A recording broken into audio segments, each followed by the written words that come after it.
I'm in the middle of Texas. We've come to Toyota's HQ event, but you just get me today because Todd couldn't come with me. But the Sequoia has been released. This is it. Great cars, great roads, and all the reasons we love to drive. TV, web, and podcast. This is Everyday Driver. Been curious about this, even though I'm not in the market for a truck like this. But that's just it. It feels like a truck. Let's start with the chassis. This thing is built on the global Land Cruiser platform, which is also the Tundra platform. So yes, Toyota is getting a lot out of this new chassis. And it's got a solid rear axle. And on a Texas road like this, you feel it. It feels slightly like a pickup truck. But the good thing is, these have air suspension in the rear. So it's just a hint of that pickup truck rear axle smack you in the back kind of feel as you're driving. Most of the roads out here, with the exception of the county roads and the freeways, are terrible. Even the county roads are a little sketchy. Listen to that though. I know that's piped in, but I don't care. Because Toyota is not putting the V8 in the Sequoia anymore, or the Tundra. They've gone to an iForce Max engine. And this thing is twin turbo, but it's also a hybrid. It makes 437 horsepower and 583 pound-feet of torque. Almost 600 pound-feet of torque. So not only does it have the electric motor assist sandwiched between the 10-speed automatic transmission and the engine, it has twin turbos. So if you're looking for torque, welcome to the Sequoia. Let's see here, Sport Plus.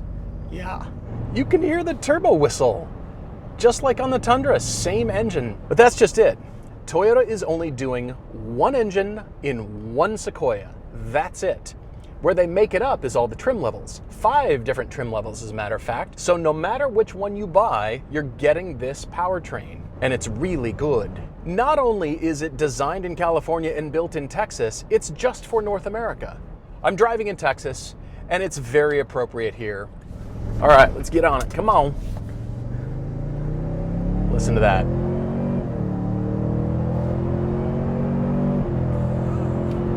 This gigantic brick should not move this quickly. Holy cow, this is an impressive engine.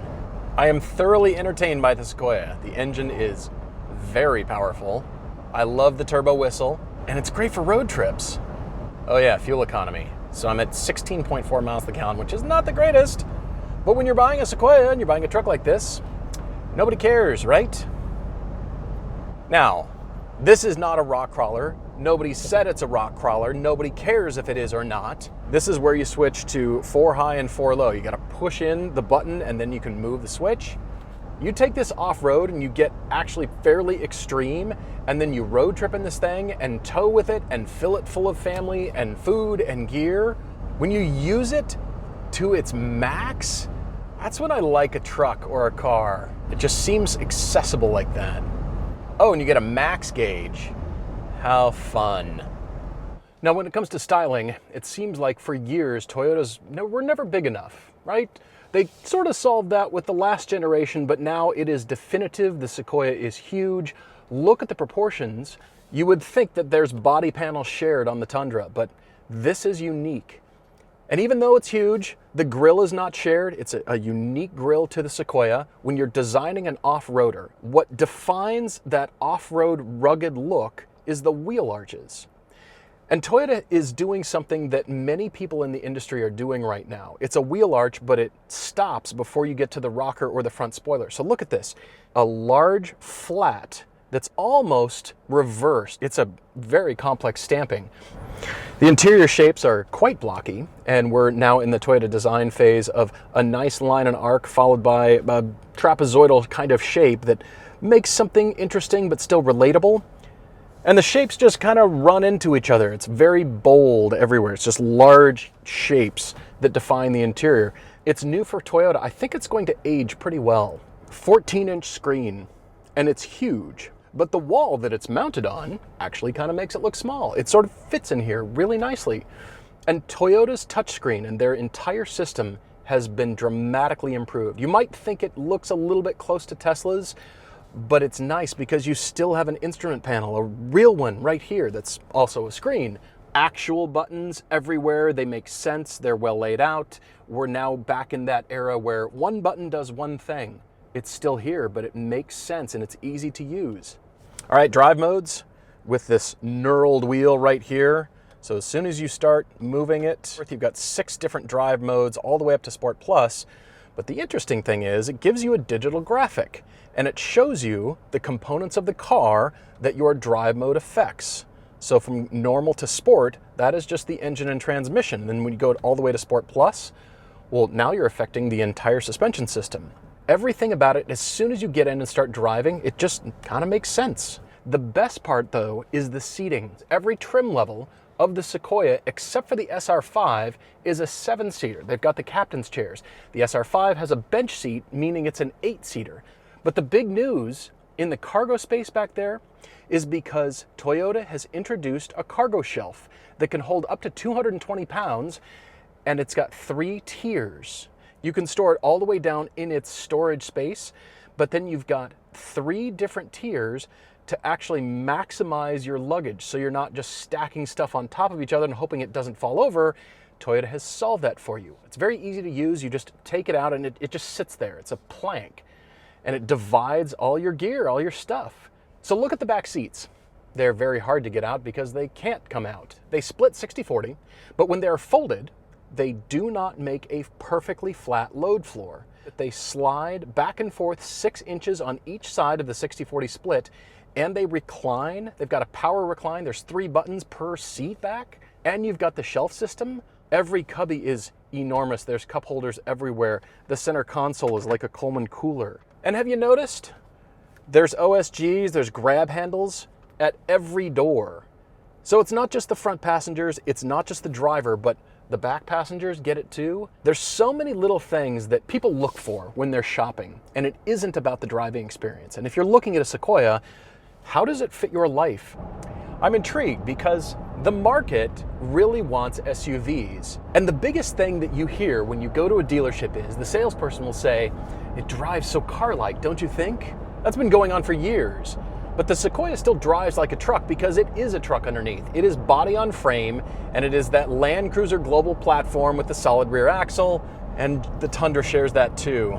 So all these trim levels, the SR5, the Limited, the Platinum, the Capstone, which is the fully loaded one, it's almost $80,000, and the TRD Pro. But it makes business sense. The more you think about it, this engine, this is all this needs because you're going to be hauling and towing with this thing.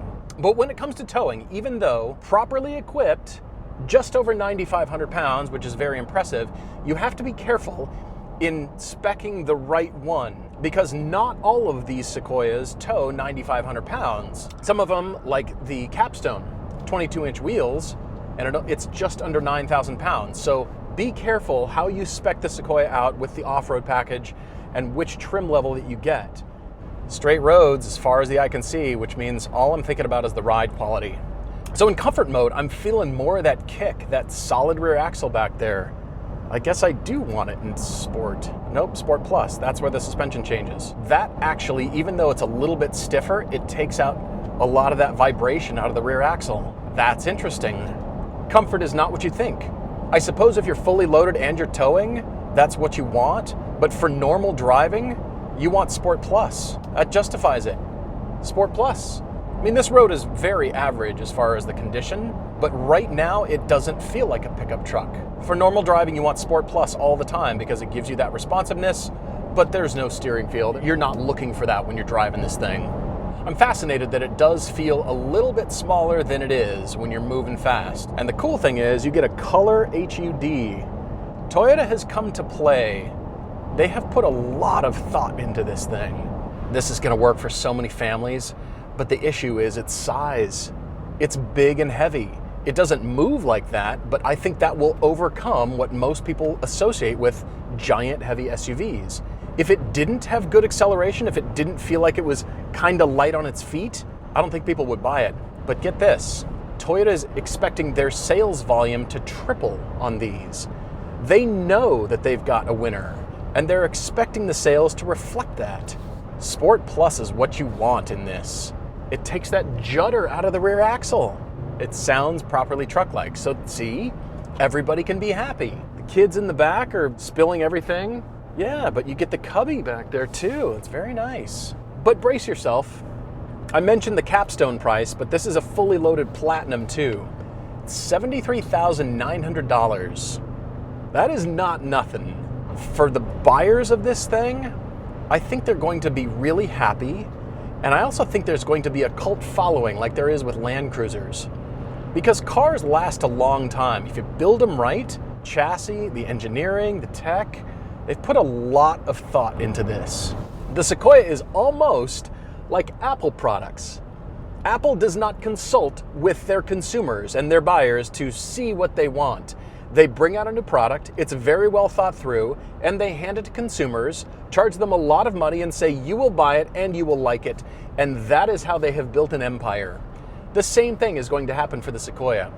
It's such a reflection on where it's designed and built. If you're a truck buyer, if you're looking for something that isn't the usual Suburban and Expedition, but you're looking for great features, great power, this is so impressive. Really like what Toyota's done. Oh, cooled seats too. Well, would you look at that? I bet you Toyota could justify this for Texas alone. Good lumbar, right in the loins, just kicks you right in the loins down here.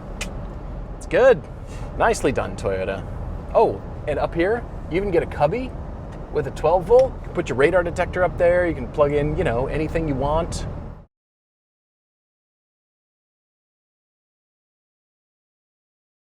I feel like talking in a pirate voice when I drive this. It's just, I want to find some things to conquer.